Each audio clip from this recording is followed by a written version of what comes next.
بعض لوگوں کا ماننا ہے کہ اگر حج کا دن یعنی یوم عرفہ 9 ذوالحجہ جمعہ کے دن آ جائے تو وہ حج اکبر ہوتا ہے. کیا یہ کانسیپٹ درست ہے؟ بالکل غلط ہے، کسی کے نزدیک بھی درست نہیں، یہ عوام کی باتیں ہیں.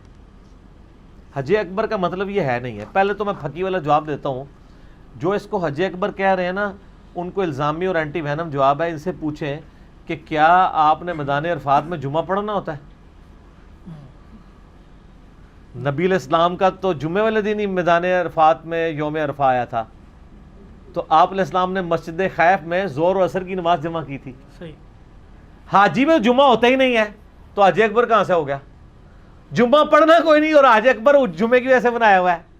وہاں تو ظہر کی نماز پڑھنی ہوتی ہے، 2 فرض ظہر کے اور 2 عصر کے، اور اس میں مسافر ہونا شرط نہیں. یہ حج کی خصوصیت ہے کہ ظہر اور عصر کو آپ نے عرفہ میں جمع کرنا ہے، بخاری مسلم میں آتا ہے. اور بخاری مسلم میں یہ آتا ہے کہ مغرب اور عشاء کو آپ نے مزدلفہ میں جمع کرنا ہے. اور رات چھا جاتی ہے، یعنی اندھیرا نمایاں ہو جاتا ہے مغرب کے وقت، وہاں سے آپ نے کوچ کرنا ہوتا ہے عرفات سے مزدلفہ کی طرف، اور وہاں تو آپ پہنچتے ہیں رات کو 10 11 بعض 1 بجے تک لوگ رات کو پہنچتے ہیں، اور مغرب عشاء کو وہاں جمع کرنا ہوتا ہے. یہ سنت ہے. اور وہاں بھی 3 فرض مغرب کے 4 عشاء کے. تو یہ حج کی خصوصیت ہے. تو حج میں جمعہ ہوتا ہی نہیں ہے. نبی علیہ السلام کا بخاری مسلم میں آتا ہے کہ یوم عرفہ کا دن جو عرفات میں پڑاؤ ہے، جو رکن اعظم ہے حج کا، وہ جمعے کے دن آیا تھا، اور نبی علیہ السلام نے ظہر اور عصر کی نماز پڑھوائی تھی، 2 فرض ظہر کے اور 2 عصر کے. آج بھی یہی ہوتا ہے. لہٰذا یہ حج اکبر کا اس کے ساتھ کوئی تعلق نہیں، یہ پبلک کی منہ شگافی ہے. اچھا، حج اکبر جو ہے وہ کہتے ہیں حج کو، بڑا حج کس کو کہتے ہیں؟ حج کو. ایک چھوٹا حج بھی ہوتا ہے، وہ ہے عمرہ. چونکہ اس سے چھوٹا حج کہا جاتا ہے اس لیے اسے حج اکبر کہا جاتا ہے. اور یہ صحیح بخاری میں حضرت ابو ہریرہ رضی اللہ تعالیٰ عنہ کا قول موجود ہے کہ حج کو حج اکبر اس لیے کہا جاتا ہے کہ عمرے کو نبی علیہ السلام کے مبارک زمانے سے پہلے ہی لوگ حج اصغر کہا کرتے تھے. چھوٹا حج، چھوٹا حج، کیونکہ اس میں بھی طواف تو آپ کرتے ہی ہیں، صحیح بھی کرتے ہیں، ٹھیک ہے نا، اور آپ قربانی بھی عمرے میں کر سکتے ہیں، لیکن اوبلیگیٹری نہیں ہے. اگر ساتھ لے کے آ رہے ہو تو کر سکتے ہیں. تو نبی علیہ السلام کے مبارک زمانے سے پہلے سے ہی اسے چھوٹا حج کہا جاتا تھا، حج اصغر.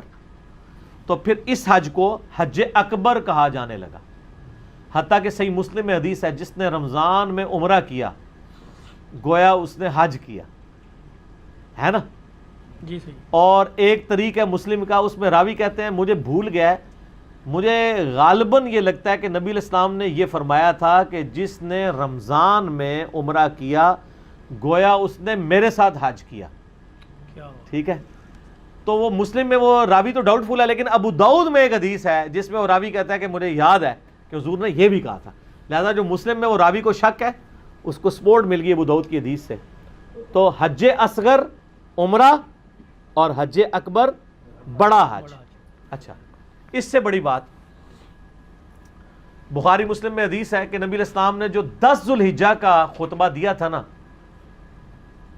تو یوم النحر کا، یعنی حج سے اگلے دن 9 عرفہ سے 10، جس میں آپ نے فرمایا کہ آج کون سا دن ہے، یہ کون سا مہینہ ہے، ٹھیک ہے، یہ کون سا شہر ہے، تمہاری جان مال عزت آبرو ایک دوسرے پہ اسی طریقے سے حرام ہے جس طرح آج کا یہ دن شہر مکہ اور یہ مہینہ ذوالحجہ کا.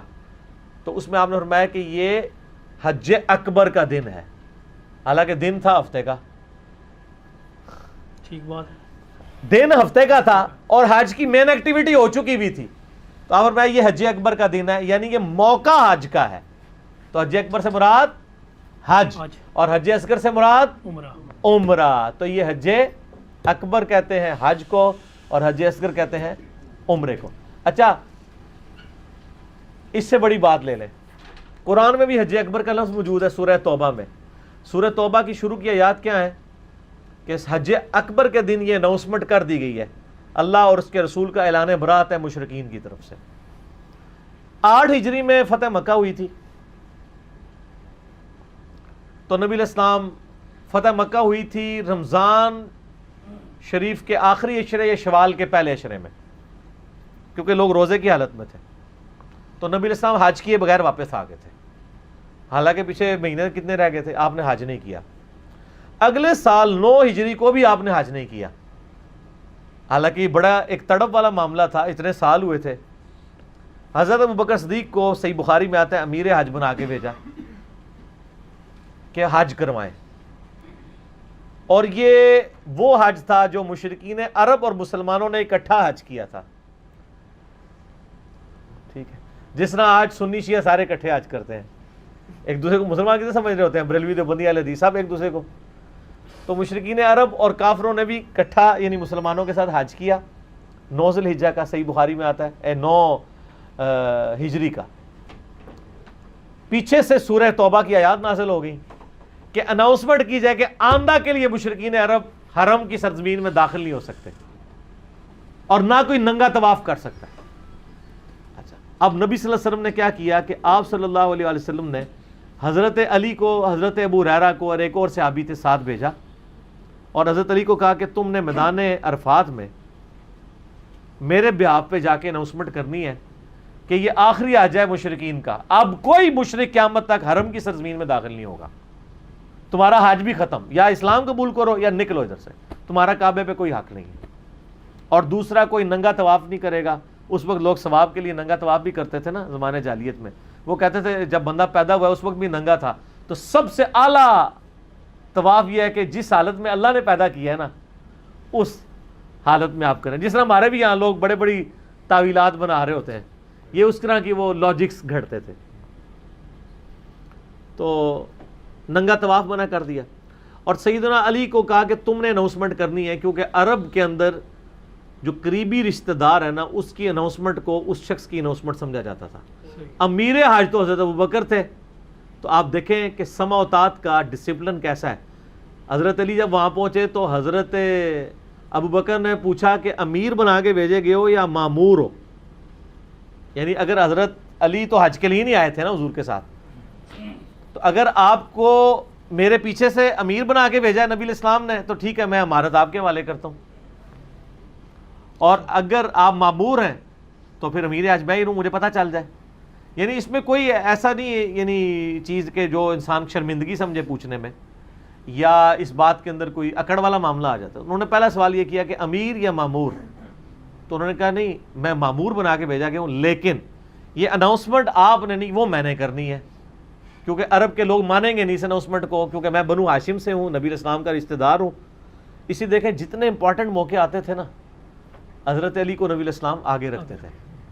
جب آپ گئے ہجرت پہ تو اپنے بسترے پہ کسے لٹا کے گئے اور کہہ کے گئے کہ مانتے واپس کرنی ہے، مسند احمد میں حدیث آتی ہے نا حضرت علی کو، تو وہ ان کے بہاف پہ سمجھا جاتا تھا۔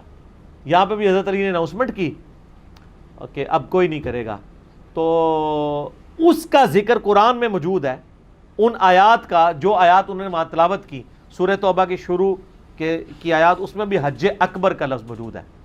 حالانکہ حضرت بکر صدیق نے جو حج کیا ہے وہ جمعے والے دن حج نہیں آیا تھا، ٹھیک ہے، اس سے اگلے سال والا جمعے والے دن آیا تھا 10 ہجری کا جو نبی علیہ السلام نے خود کیا تھا، اور 11 ہجری کا تو حج پھر آیا ہی نہیں نا۔ 11 ہجری میں آپ علیہ السلام کی وفات ہوگی ربیع الاول کے مہینے میں، شروع میں، تاریخ کنفرم نہیں لیکن دن سوموار کا تھا اور ربیع الاول کا مہینہ تھا۔